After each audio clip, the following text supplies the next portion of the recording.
ప్రజా సమస్యలను ఎప్పటికప్పుడు తెలుసుకుని వాటిని సత్వరమే పరిష్కరించడమే తమ ప్రభుత్వ లక్ష్యమని వెంకటగిరి శాసనసభ్యులు కురుగొండ రామకృష్ణ అన్నారు. సోమవారం రాపూర్ మండల పరిషత్ కార్యాలయంలో నిర్వహించిన ప్రజా సమస్యల పరిష్కార వేదిక కార్యక్రమంలో ఆయన పాల్గొన్నారు. ఈ కార్యక్రమంలో ప్రధానంగా పట్టణంలోని రోడ్లు, వాటర్ పైప్లైన్ ఆధునీకరణ, టీటీడీ కళ్యాణ్ మండపం నిర్మాణం, షాదీ మంజిల్ మరమ్మతులు, విద్యుత్ సమస్యలను ప్రధానంగా ఎమ్మెల్యే దృష్టికి తీసుకువచ్చారు.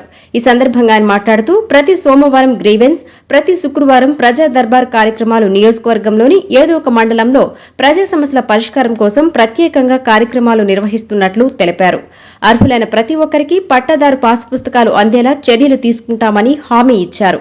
అటవీ భూముల విషయంలో కేంద్ర ప్రభుత్వ నిబంధనల ప్రకారం నడుచుకోవాల్సి ఉంటుందని, రైతులు ఈ విషయాన్ని గమనించాలని సూచించారు.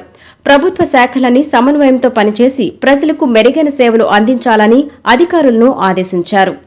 ప్రతి రోజు ప్రజా దర్బారు నిర్వహించి దీనిలో ప్రజల సమస్యలు ఏవైతే ఉన్నాయో అవన్నీ కూడా పరిష్కారం చేయాలనే కాన్సెప్ట్తోనే ఈరోజు మన ముఖ్యమంత్రి వర్యులు ఇవన్నీ చెప్పడం, ప్రజలకు ఇబ్బంది లేకుండా అన్ని రకాలుగా పనిచేయాలనే కాన్సెప్ట్తో ఇవన్నీ పెట్టి ప్రజల సమస్యలు తీర్చే విధంగా గత ప్రభుత్వంలో ఒకరి భూమి ఒకరికి పట్టాదారు పాస్ పుస్తకాలు ఇవ్వడం, ఆక్రమించడం అవన్నీ కూడా చేశారు.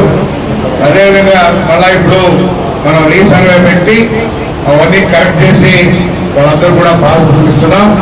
ఇప్పుడు కూడా ఏదైనా తప్పిదాలు ఉంటే కూడా ఎవరైతే చెప్తారో అవన్నీ కూడా పరిష్కారం చేసే విధంగా ఈరోజు పనిచేస్తామని చెప్పిన కూడా తెలియజేస్తా ఉన్నాం. అదేవిధంగా అధికారులు కూడా పనిచేస్తా ఉంటారు. ఎందుకంటే తప్పిదాలు ఉండకూడదు.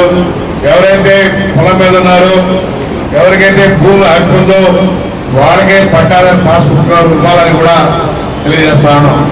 ఈ కార్యక్రమంలో తహసీల్దార్ Lakshmi Narasimham, MPDO Bhavani, Kandaleru SI Lakshmi Bhavani, society అధ్యక్షులు దందోలు వెంకటేశ్వర్రెడ్డి, టీడీపీ మండల అధ్యక్షులు చెన్ను అశోక్ రెడ్డి, తిరుపతి వాణిజ్య విభాగం ప్రధాన కార్యదర్శి టిఎన్ ప్రసాద్ నాయుడు, ఇతర ప్రభుత్వ అధికారులు, పార్టీ నాయకులు పాల్గొన్నారు.